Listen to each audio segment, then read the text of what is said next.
हरे कृष्णा, राधे राधे। आज इस वीडियो में हम वृंदावन के बांके बिहारी जी के प्रकट होने की कथा बताएंगे और साथ ही जानेंगे कि मंदिर में मंगला आरती क्यों नहीं होती। संगीत सम्राट तानसेन के गुरु स्वामी हरिदास जी भगवान श्री कृष्ण के अनन्य भक्त थे। इन्होंने अपने संगीत को भगवान को समर्पित कर दिया था। वृंदावन में स्थित श्री कृष्ण की रास स्थली निधि वन में बैठकर भगवान को अपने संगीत से रिझाया करते थे।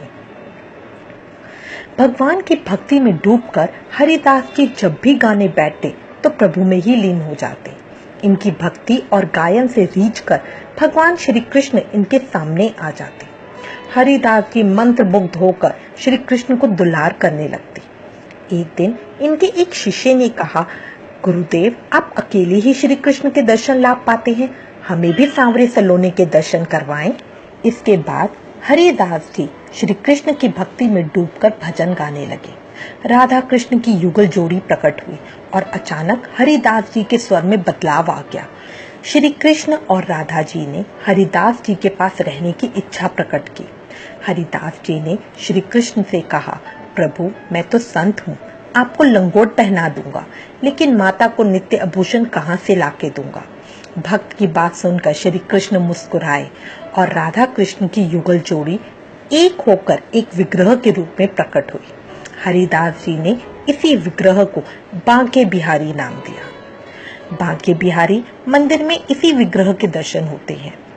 बांके बिहारी के विग्रह में राधा कृष्ण दोनों ही समाये हुए हैं। जो भी श्री कृष्ण के इस विग्रह का दर्शन करता है उसकी सभी मनोकामनाएं पूरी होती हैं। भगवान श्री कृष्ण अपने भक्तों के कष्ट को दूर कर देते हैं। अब आपको बताते हैं कि मंदिर में मंगला आरती क्यों नहीं होती। एक दिन प्रातःकाल हरिदास जी देखने लगे कि उनके बिस्तर पर कोई रजाई ओढ़कर सो रहा है।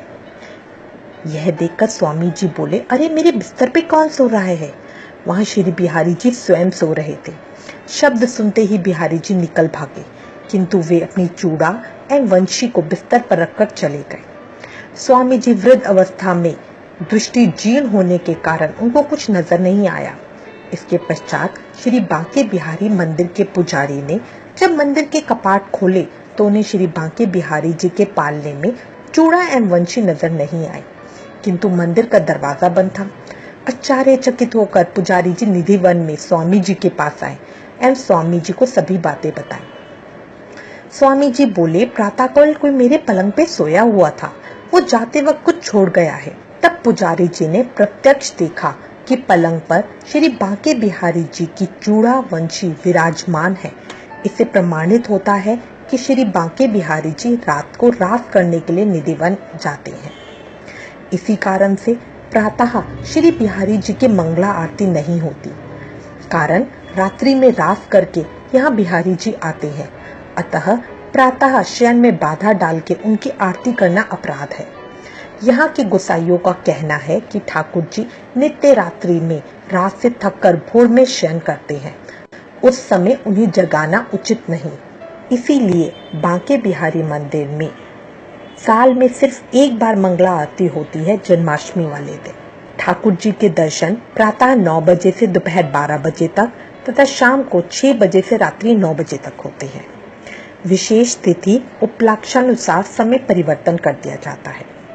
बोलो बांके बिहारी लाल की जय। मैं उम्मीद करती हूँ कि आपको वीडियो में दी गई जानकारी अच्छी लगेगी।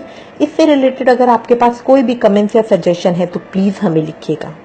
Thank you for watching. Hare Krishna.